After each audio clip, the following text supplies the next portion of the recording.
जय श्री कृष्ण चैतन्य प्रभु नित्यानंद श्री अद्वैत गदाधर श्रीवासादि गौर भक्तवृंद। हरे कृष्णा कृष्ण कृष्ण हरे हरे, हरे राम राम राम हरे हरे। श्लोकము 21-22। अर्जुन उवाच सेनयोरुभयोर्मध्ये रथं स्थापयमे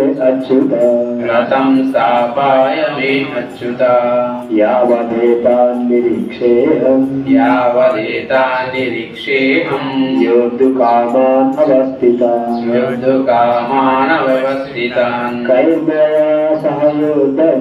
कैर्मया सह योद्धव्या अस्मिन् रणसमुद्यमे। श्री अर्जुन उवाच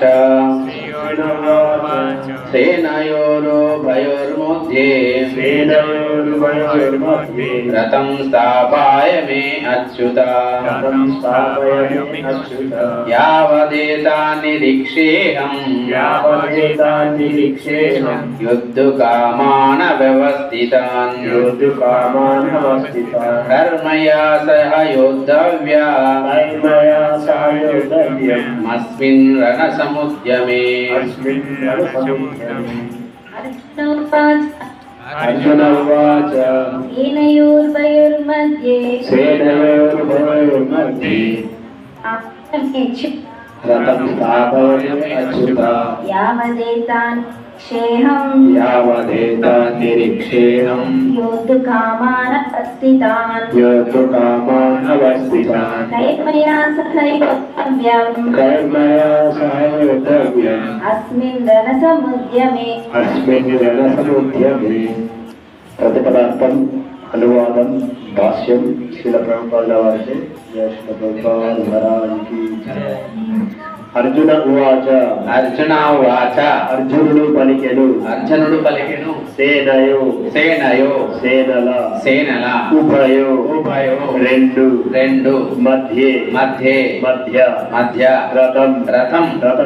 రథమును స్థాపయ నిలుపవలసింది మే నా యొక్క అచ్యుత ఓ చ్యుతి లేనివాడా యావత్ అంతవరకు ఏతాన్ వారందరినీ నిరీక్షే చూడగలిగిన అహం నేను యోద్ధుకామాన్ యుద్ధము చేయగోరి అవస్థితాన్ యుద్ధరంగములో నిలిచిన వారిని కై ఎవరితో మయా నేను సహా కూడా యోద్ధవ్యం యుద్ధము చేయాలో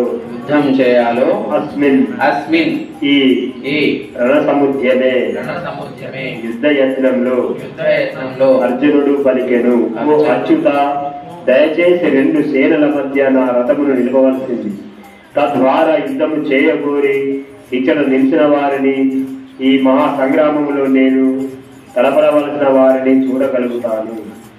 భాష్యం శ్రీకృష్ణ భగవానుడు దేవాది దేవుడే అయినప్పటికీ నిర్హేతుకమైన కరుణతో తన మిత్రుడి సేవలో నెలకొన్నాడు।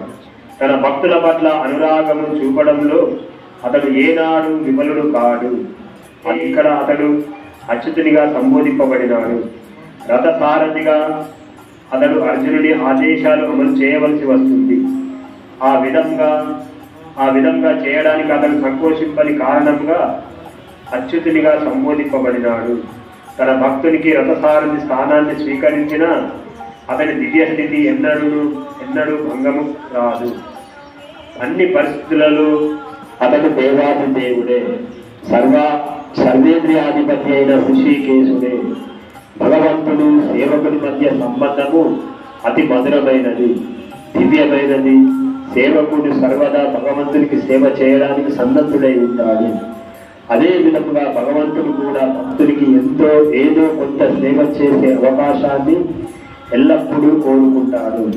తాను ఆదేశాలను ఇచ్చేవాడిగా అవడం కంటే తన విశుద్ధ భక్తుడు తనని ఆజ్ఞాపించే స్థానాన్ని స్వీకరిస్తే ఆ దేవదేవుడు ఎక్కువగా ఆనందిస్తాడు. అతడు ప్రభువు కనుక ప్రతి ఒక్కరూ అతని ఆజ్ఞలకు లోబడి ఉంటారు. ఎవరు అతనిని ఆజ్ఞాపించే ఉన్నత స్థితిలో ఉండరు. కానీ విశుద్ధ భక్తుడు తనను ఆదేశించినట్టు కనిపించినప్పుడు తాను అన్ని పరిస్థితులలో అచ్యుతుడైన ప్రభువే అయినప్పటికీ ఆ దేవాది దేవుడు దివ్య ఆనందాన్ని అనుమతిస్తాడు. భగవంతుని విశుద్ధ భక్తునిగా అర్జునుడు జ్ఞాతులతో సోదరులతో యుద్ధము చేయగోరలేదు. కానీ ఎటువంటి శాంతిమయ రాయభారాలకు ఏనాడు సమ్మతింపని దుర్యోధనుని మొండితనము కారణముగానే అతడు బలవంతంగా యుద్ధరంగానికి రావాల్సి వచ్చింది. అందుకే యుద్ధరంగంలో ఉన్నట్టు ప్రముఖులను చూడడానికి అతడు ఆతృత పడ్డాడు. యుద్ధరంగంలో శాంతి యత్నం అనే ప్రశ్నే లేనప్పటికీ వారిని అతడు తిరిగి చూడాలని అనుకున్నాడు. అవాంఛితమైన యుద్ధం వైపు వారెంతగా మొగ్గి ఉన్నారో అతడు చూడగోరాడు. ఓం శ్రీ సురభ్యాయై నమః. ఈ శ్లోకంలో శ్రీల ప్రభుపాదుల వారు తమ భాష్యం ద్వారా శుద్ధ భక్తునికి మరియు భగవంతునికి గల సంబంధ బాంధవ్యాన్ని ఈ శ్లోకంలో క్లుప్తంగా కొన్ని లక్షణాన్ని వివరించడం జరిగింది. భగవానుడు ఎవరైనా దేవాది దేవుడు, ఈ సృష్టిని సృష్టించినటువంటి మూల పురుషుడు, సృష్టికర్త. అయినప్పటికీ తను తన భక్తుల పట్ల నిర్హేతుకమైన కరుణతో భక్తుల కోసం, ఆయన యొక్క సేవకుల కోసం ఎలాంటి పరిస్థితుల్లోనైనా ఎలాంటి పని చేయడానికైనా ఆయన సంకోచింపడు, వెనుదీయడు. ఇప్పుడు అందరూ కూడా సాధారణంగా భౌతిక జగత్తులో లోక వ్యవహారం ఎలా ఉంటుంది? ఒక కంపెనీకి యజమాని ఉన్నాడు అనుకోండి, ఆయన మాట ఎవరు వింటారు? ఆ కంపెనీలో పనిచేసే ఉద్యోగులందరూ కూడా ఎట్టి పరిస్థితులలో ఆయన మాటలు జవదాటకుండా ఏది చెందితే అది వింటుంటారు. వారిద్దరి మధ్యన ఉన్న సంబంధం ఏంటి? యజమాని ఉద్యోగస్తులు. అంటే ఇంకా సేవకులు అంటే బాగుండే ఆ పనులు. యజమాని సేవకులే వాస్తవాన్ని. అయితే భౌతికంగా ఆ కంపెనీలో పనిచేసే ఒక సేవకుడి మాట, ఆయన యొక్క ఆజ్ఞని యజమాని పాటిస్తారా? పాటిస్తారు ఎవరైనా? చెప్పండి, పాటిస్తారా? వినరు. పాటించడం కాదు, వినరు అసలు. ఎందుకంటే నేను యజమానిని, నేను చెప్పిందే వినాలి, ఇక్కడ నాకు చెప్పడం అవసరం లేదు. అది ఎలాంటి విషయమైనా, మంచి విషయమైనా చెడు విషయమైనా, కంపెనీ ఉన్నతికి సంబంధించిన విషయమైనా కూడా అక్కడ వినడానికి అవకాశం ఇవ్వాలి. అది లౌకికంగా ఈ భౌతిక జగత్తులో వ్యవహారం అలా ఉంటుందన్నమాట, యజమాని సేవకులతో సంబంధం. కానీ ఇక్కడ మనము గమనించాలి, శ్రీకృష్ణ భగవానుడు ఆయన ఇంద్రియాలకు అధిపతి, అచ్యుతుడు అంటే చ్యుతి లేనివాడు, అంటే నశించిపోనివాడు అన్నమాట, సనాతనుడు, ఎప్పటికీ నిలిచి ఉండేవాడు అన్నమాట. అట్లాంటి దేవాదేవుడు శ్రీకృష్ణ భగవానుడే ఎవరి కోసం ఇక్కడ రథసారథిగా ఉన్నారు?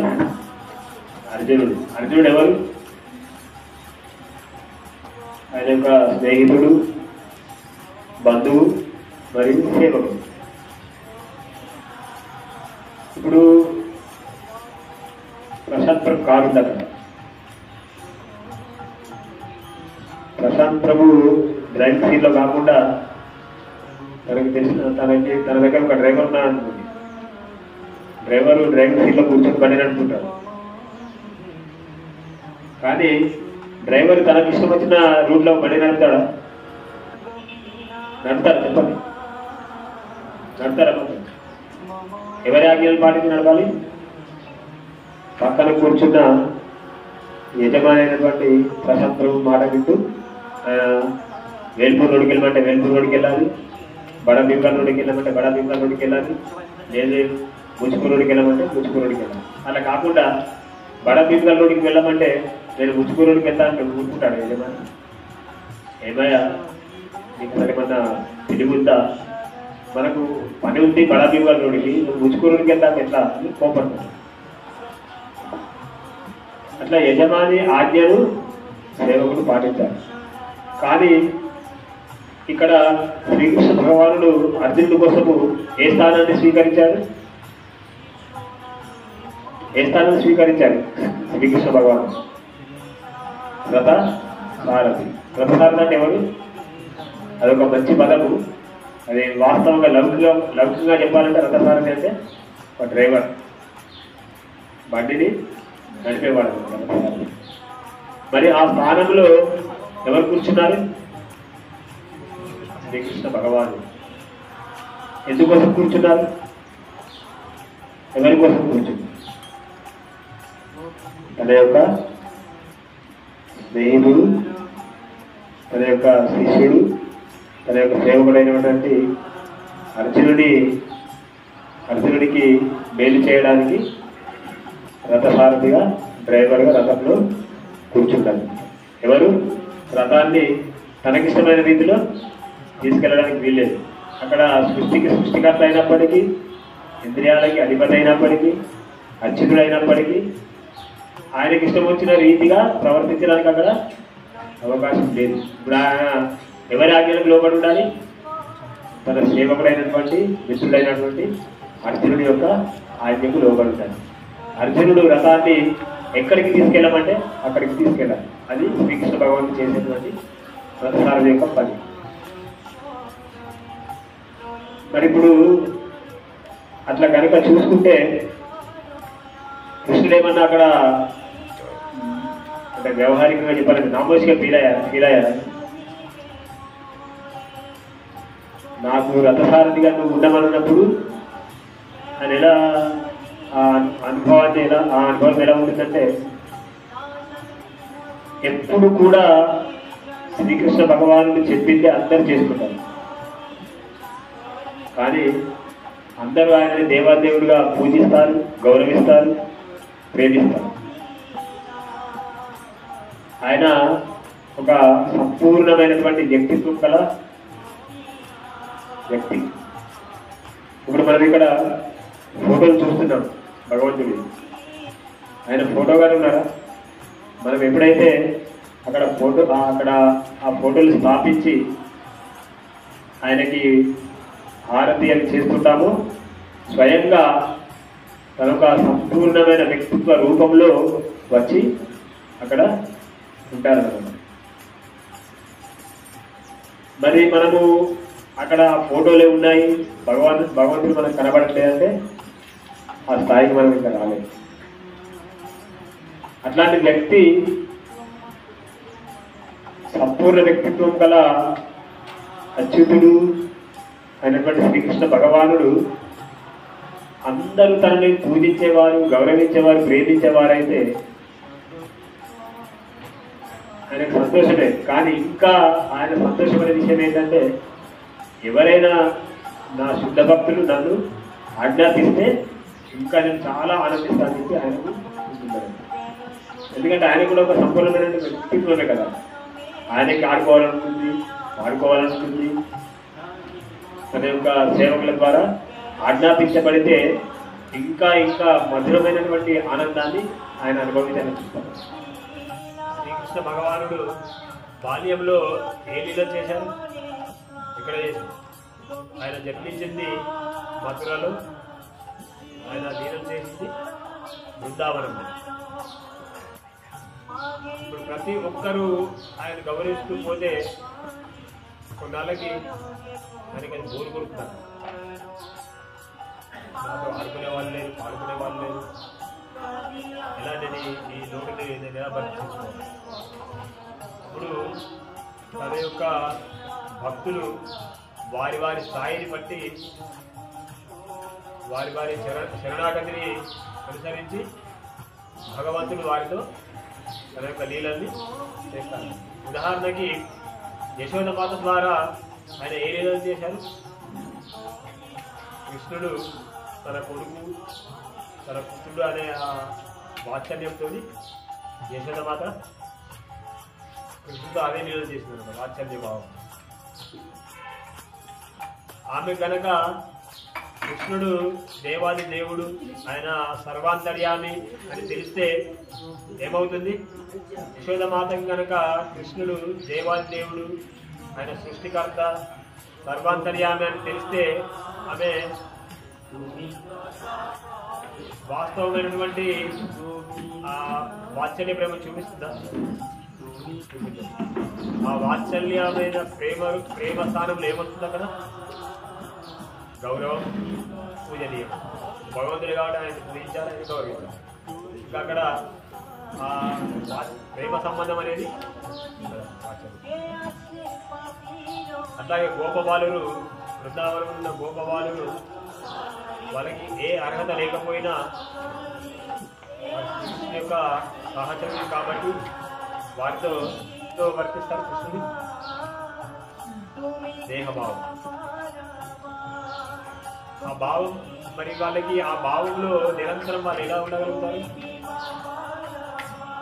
వాళ్ళని శ్రీకృష్ణుడు యోగమాయన పెట్టేసి వాళ్ళకి నేను దేవాది దేవుడిని, సర్వాంతర్యామిని అనే ఆ విషయాన్ని మర్చిపోయేలా చెప్తాను.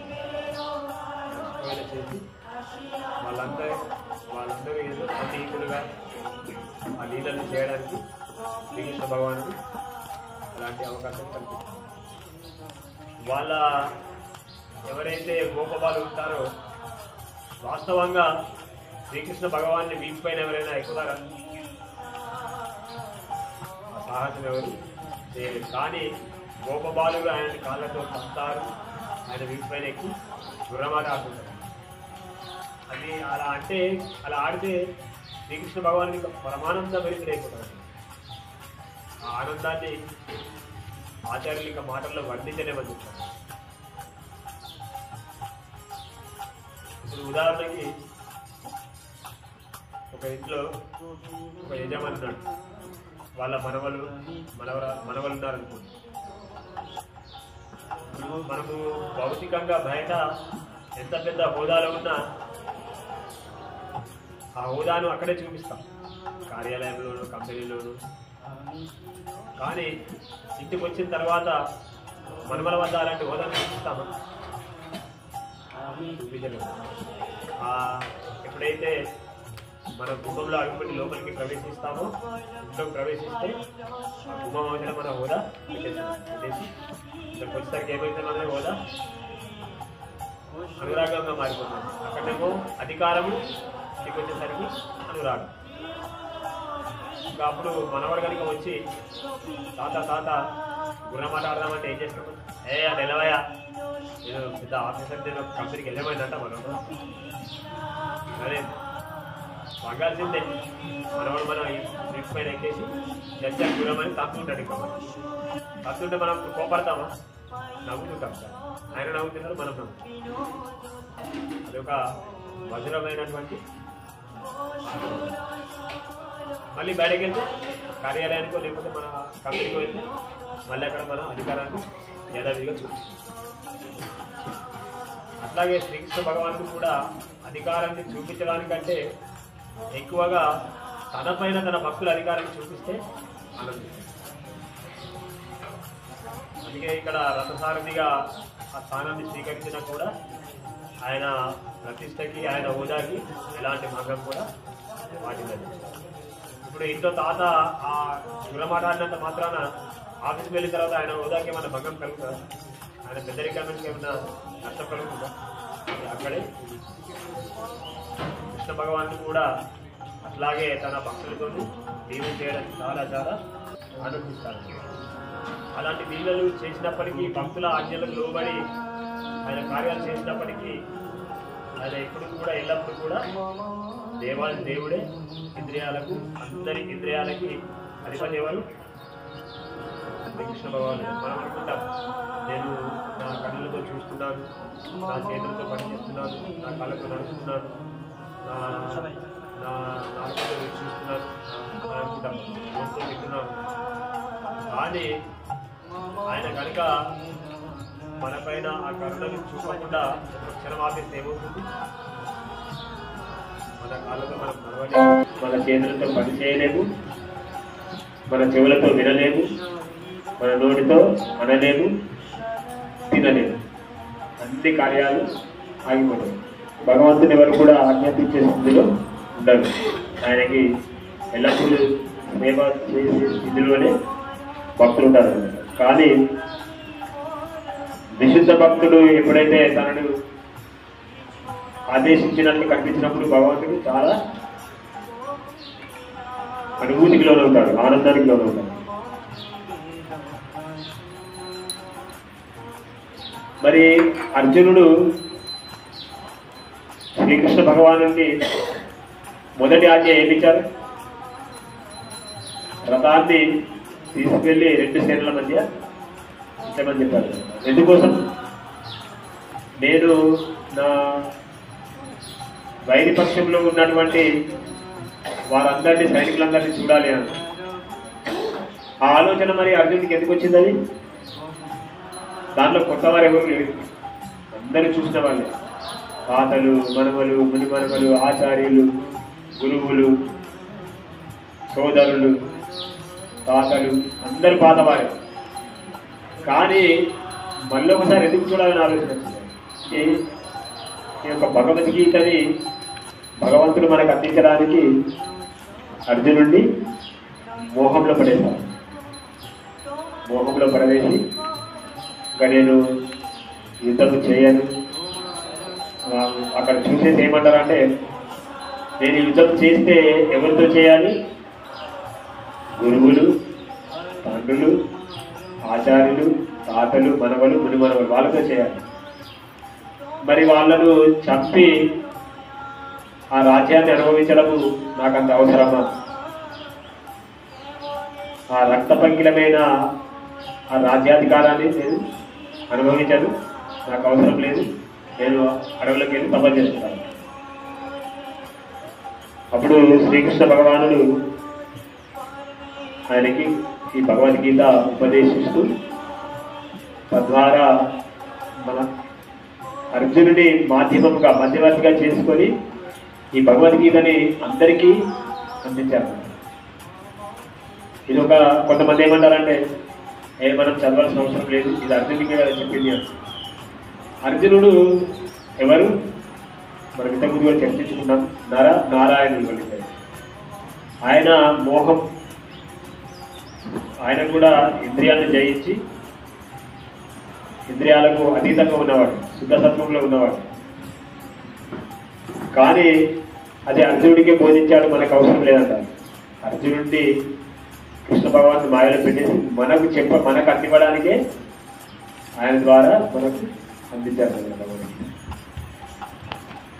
కానీ ఇది అందరికీ పరమ ప్రామాణికమైనటువంటి గ్రంథము. అందరూ దీని దగ్గర ఉంచుకోవాలి, చదవాలి, ఇతరులతో కూడా చదివించడానికి మనం ప్రయత్నం చేయాలి. ఎందుకంటే దీంట్లో ఉన్న ప్రతి ఒక్క అక్షరము స్వయంగా దేవాదేవుడైనటువంటి శ్రీకృష్ణ భగవానుడే. ఏ గ్రంథానికైనా, ఆధ్యాత్మిక గ్రంథమైనా లేకపోతే భౌతికమైనటువంటి గ్రంథాలైనా కూడా దేనికైనా మనము పుట్టినరోజు జరుపుతామా? గ్రంథానికి పుట్టినరోజు జరుపుతాము. ఒకే ఒక గ్రంథం సృష్టిలో పుట్టినరోజు జరుపుకునే గ్రంథం, మనం జరిపే గ్రంథం ఏంటది? భగవద్గీత. గీతా జయంతి రోజు భగవద్గీత ఆవిర్భావం సందర్భంగా మనము గీతా యజ్ఞం ఆచరించి ఘనంగా భగవద్గీత ఆవిర్భవించిన రోజు జరుపుకుంటాం. ఇంకా ఏ ఏ గ్రంథానికైనా అలాంటి అవకాశం ఉందా? మరి ఇది ఎంత ఉన్నతమైనటువంటి గ్రంథమైతే మనం అలా దీనికి పుట్టినరోజు చెప్తాం. అందుకే మనము భగవద్గీతను ఎట్టి పరిస్థితుల్లో కూడా తేలిక భావంతో తీసుకోకూడదు. దాన్ని పవిత్రంగా భావిస్తూ ప్రతి ఒక్కరి ఇంట్లో భగవద్గీత ఉండాలి, భాగవతం ఉండాలి. భగవద్గీతకి భాగవతానికి భేదం ఏంటి? భగవద్గీత స్వయంగా శ్రీకృష్ణుడి యొక్క ముఖతః వెలువడిన పాటలు ఇవ్వండి. గీత అంటే పాట, భగవద్గీత. కురుక్షేత్ర యుద్ధ రంగంలో అర్జునుడి మాధ్యమంగా చేసుకొని దీన్నంతా కూడా ఒక గీత రూపంలో చెప్పారు. ఇది సర్వ వేదాల సారం భాగవతం. భాగవతంలో శ్రీకృష్ణ భగవానికి సంబంధించినటువంటి లీలలు, ఆయన యొక్క భక్తులకు సంబంధించిన లీలలు సంపూర్ణంగా ఉంటాయి. అందుకే మనకు రెండు గ్రంథాలని చాలా ఉన్నత స్థితిలో చూస్తూ వాటిని పఠించడానికి, అభ్యసించడానికి ప్రయత్నం చేయాలి. ఎందుకోసం జరిగింది మరి? దీన్ని ఆపడానికి ప్రయత్నం ఎవరు చేయలేదు, చేశారు. ఎన్ని శాంతియత్నాలు చేసినప్పటికీ